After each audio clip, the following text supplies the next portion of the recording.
Hi everyone. In this blog, I want to speak upon how exactly education has shifted towards a more 21st century educational system.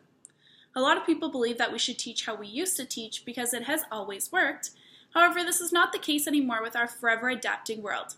Here are some ways in which teachings can be adapted to reflect today's society. Please note that these do align and connect with the characteristics of a 21st century teacher, so be sure to check out that vlog too. First, lessons are becoming less rigid and more flexible in time and in the way that they are carried out. Classrooms are simply extending or shortening lessons dependent on the feedback from students. More often than not, the 45-minute lesson may not be long enough for students to fully grasp the material, or it may be too long that students grow tiresome and bored. In one of my placement classrooms, my teacher has grasped the value of flexibility and decided to offer the flipped classroom approach, where students had the opportunity to watch the lesson online prior to the class, and then school hours were designated for discussion and practical application of the material. Now, when thinking of this approach, I had several questions that I am not sure how to answer. So what if students do not complete the lessons at home? What if they have no motivation to do so? Then either the student may fall behind in class or have to catch up by watching the videos during class time anyways, which is what a traditional classroom looks like. Even more, some teachers in fact have gotten rid of lessons altogether and have gone down a project-based learning path or individual learning plans. This gives students flexibility and freedom to own their learning and complete it on their own timeline with the monitoring and support of a teacher.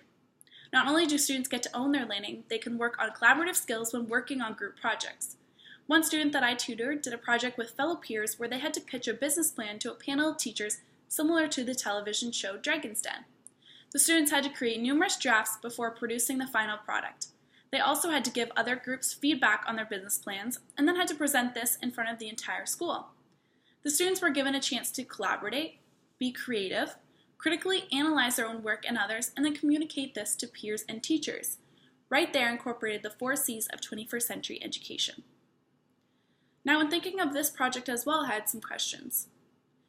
Weaker students can get lost when put into a group with stronger students, so what if laziness begins?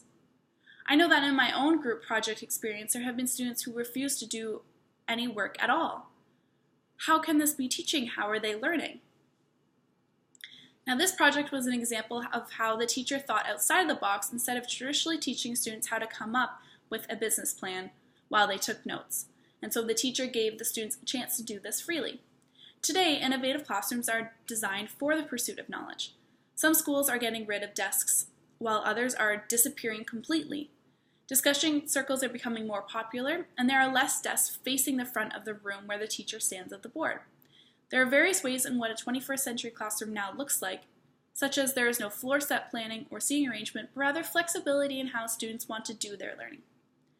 Another major change that has happened is the existence of technology.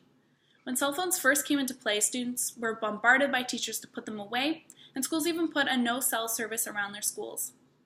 The students today have grown up with technology as an integral part of their lives, and so taking this away could very well shut them down.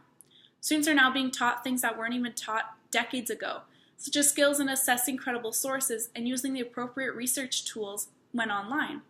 Technology holds the power to student engagement as now being used as a communicative manner for presentations and posing questions. There are various websites that can be used where questions and comments can be posted on a screen from just simple text messages, such as the site Poll Everywhere. Now, when thinking of this, I also have some thoughts to myself. And the ongoing debate about how technology can be distracting is always at the back of my mind when discussing about technology being in the classroom.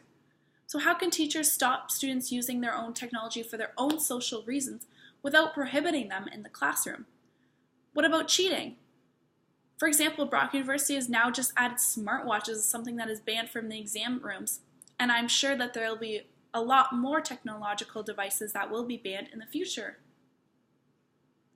Now, one major change that has begun is the swap of roles in a 21st century education classroom.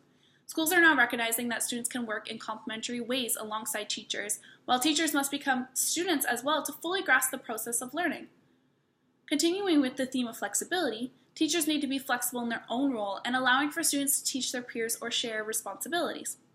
This, of course, has to come from a good relationship between students and teachers, whereas teachers understand the needs of each and every student and is heavily involved in their lives.